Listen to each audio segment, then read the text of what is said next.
नमस्कार सभी को। आप सभी का आपके अपने इस YouTube चैनल पर हार्दिक स्वागत है। आज हम हिंदी व्याकरण में क्रिया से संबंधित टॉपिक आपके सामने प्रस्तुत करने जा रहे हैं। क्रिया का अर्थ क्या होता है? क्रिया का अर्थ होता है कोई भी काम करना। मनुष्य जो भी कोई काम करता है वही क्या कहलाता है? वो क्रिया कहलाता है। क्रिया का अर्थ है काम का नाम बताना कि वो कौन सा काम कर रहा है। जैसे सन्नी खाना खा रहा है तो इसमें वो काम क्या कर रहा है? खाने का काम कर रहा है, खा रहा है। तो खा रहा है ये तो क्रिया है। और काम का नाम बताना वो क्या कहलाता है? वो क्रिया कहलाता है। दूसरी इसकी परिभाषा है शब्द के जिस रूप से किसी काम के करने या फिर होने का बोध होता है उसे क्रिया कहते हैं। तो क्रिया क्या है? किसी भी काम के करने या होने का बोध कराने वाले जो शब्द होते हैं वो क्रिया कहलाते हैं। क्रिया के मुख्य रूप से दो भेद होते हैं, एक तो सकर्मक क्रिया और एक अकर्मक क्रिया। सकर्मक में कर्म होता है जबकि अकर्मक क्रिया में कर्म नहीं पाया जाता।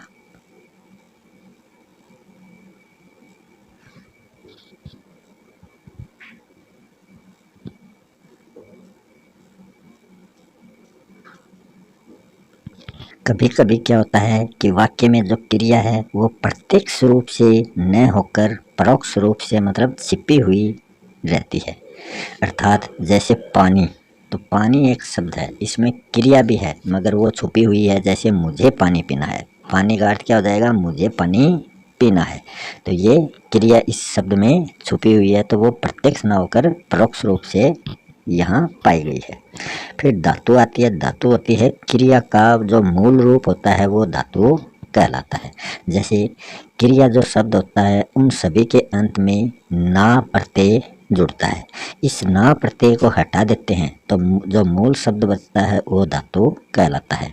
तो इस धातु में ना प्रत्यय जोड़ने से क्रिया का निर्माण होता है। जैसे चल है तो चल क्या है? ये धातु है और इसमें ना जोड़ देंगे चलना हो जाएगा। तो चलना क्या हो जाएगा? वो क्रिया हो जाएगा। इस प्रकार धातु के अंत में ना जोड़ देते हैं तो वो जो शब्द का निर्माण होगा वो क्या होगा? क्रिया शब्द बन जाएगा। क्रिया के कर्म के आधार पर जो होते हैं इसके भेद वो दो होते हैं, एक तो सकर्मक और एक अकर्मक। अकर्मक क्रिया क्या होती है कि बिना कर्म के जो क्रिया होती है वो अकर्मक क्रिया कहलाती है। इस क्रिया में क्या होता है? जो क्रिया का फल है वो कर्ता पर पड़ता है। क्यों? क्योंकि इसमें कर्म नहीं होता। जैसे इसमें कर्ता कर्म क्रिया तीन रूप होते हैं, वो तो होती है सकर्मक, और कर्ता और क्रिया होती है वो होती है अकर्मक। तो जिसमें कर्ता और क्रिया ही हो तो उसमें कर्म का अभाव रहता है और क्रिया का जो फल है वो कर्ता पर पड़ता है, वो अकर्मक क्रिया कहलाती है। जैसे बंदर नाच रहा है तो इसमें बंदर तो क्या हो गया? कर्ता हो गया, और नाच रहा जो है वो क्रिया है, इसमें कर्म नहीं है। फिर दूसरी आती है सकर्मक क्रिया। इसका अर्थ होता है कर्म सहित, क्योंकि इसमें कर्म पाया जाता है। क्रिया से पहले क्या लगाकर प्रश्न करने पर उचित उत्तर अगर हमें प्राप्त हो जाए तो वो ही क्या है? वही उसका कर्म होता है।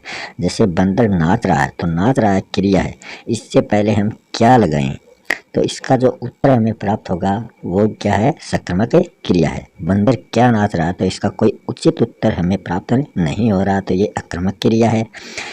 इसलिए इसमें क्या क्या आएंगे? कर्ता आएगा, कर्म आएगा और क्रिया आएगी। बंदर में कर्ता है और क्रिया है, इसमें कर्म नहीं है। तो ये तीनों जहाँ आएंगे वो सकर्मक क्रिया कहलाती है। जैसे लड़की पानी भरती है, इस वाक्य में भरना क्या है? जो भरना है वो क्या है? क्रिया है। और इससे पहले हम क्या लगा दें कि लड़की क्या भरती है तो लड़की पानी भरती है, तो पानी क्या हो जाएगा? कर्म हो जाएगा। भरना क्रिया, पानी कर्म, और लड़की जो है ये कर्ता हो गई। तो ये क्या भरती है तो इसका उत्तर हमें प्राप्त होगा पानी भरती है। तो पानी क्या है? ये कर्म है। सकर्मक क्रिया के भी भेद होते हैं। एक कर्मक क्रिया जिसमें एक ही कर्म होता है, एक ही कर्म का प्रयोग जहाँ किया जाता है वो एक कर्मक क्रिया कहलाती है। इसमें क्रिया से पहले क्या या फिर किसे लगाकर इसकी पहचान की जाती है। जैसे कर्षण घोड़ा दौड़ाता है, तो यहाँ दौड़ाता जो है ये क्रिया है दौड़ाना।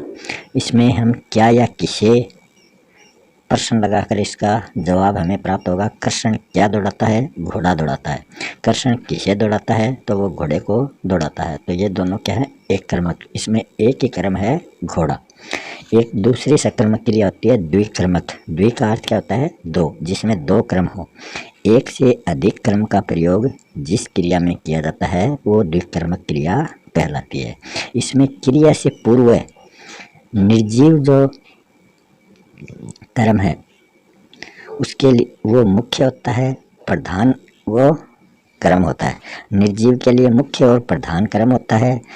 उससे पहले तो हमें क्या लगाना पड़ता है। और जो सजीव कर्म होता है जिसको गौण कर्म भी कहते हैं, उससे पहले हमें किसे लगाना पड़ता है। तो क्या लगाएंगे तो हमें निर्जीव या मुख्य या फिर प्रधान कर्म प्राप्त होगा, और किसे लगाएंगे तो हमें सजीव या गौण कर्म प्राप्त होगा। तो इसके आधार पर हम कर्म की पहचान कर सकते हैं। जैसे माता ने भूखे को भोजन दिया, ये एक वाक्य है। इसमें देना जो है ये तो क्रिया है। क्या दिया?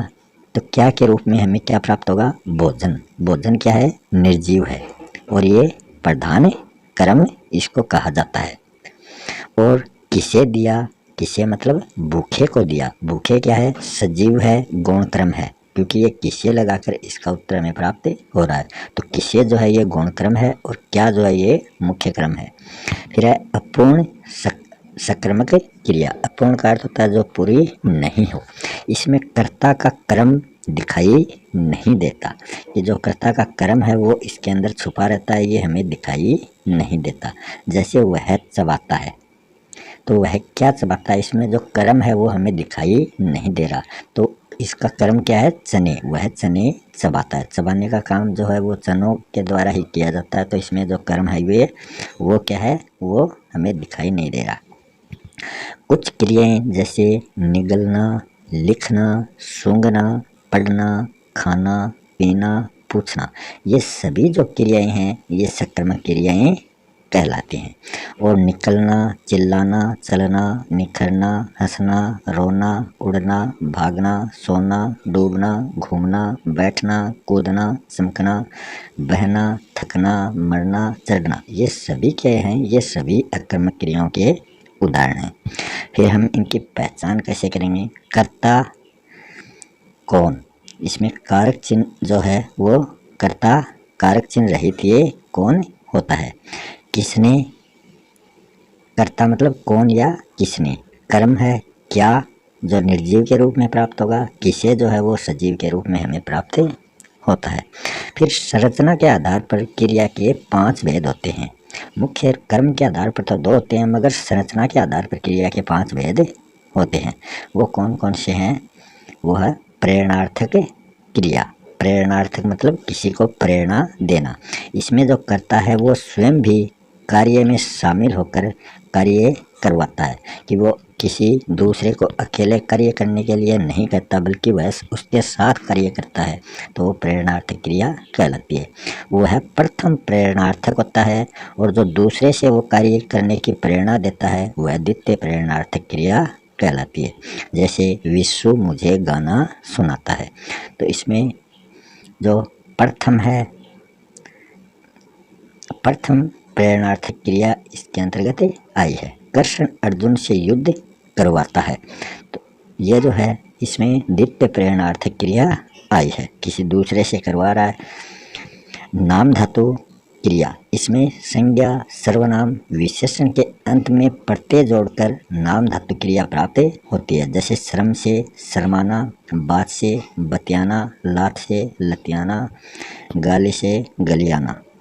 फिर है संयुक्त क्रिया। संयुक्त क्रिया में मूल क्रिया के साथ रंजक क्रिया लगाई जाती है। तो मूल क्रिया के साथ रंजक क्रिया लगाना ही संयुक्त क्रिया कहलाता है। जैसे पुस्तक पढ़ने लगा, इसमें पढ़ने जो है ये मूल क्रिया है, और इसके साथ रंजक क्रिया लगाई जाती है, तो वो संयुक्त क्रिया कहलाती है। तो लगा जो है ये रंजक क्रिया है।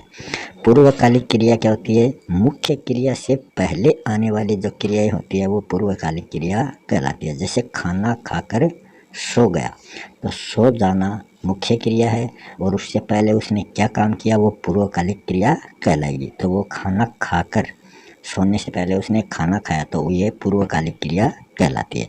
फिर कृदंत क्रिया क्या होती है?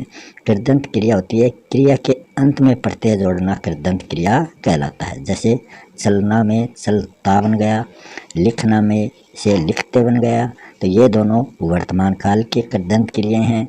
बैठा, देखता, ये भूतकालिक कृदंत क्रियाएं हैं। इसी के साथ ये क्रिया का टॉपिक यहीं समाप्त होता है। मिलते हैं नेक्स्ट वीडियो में।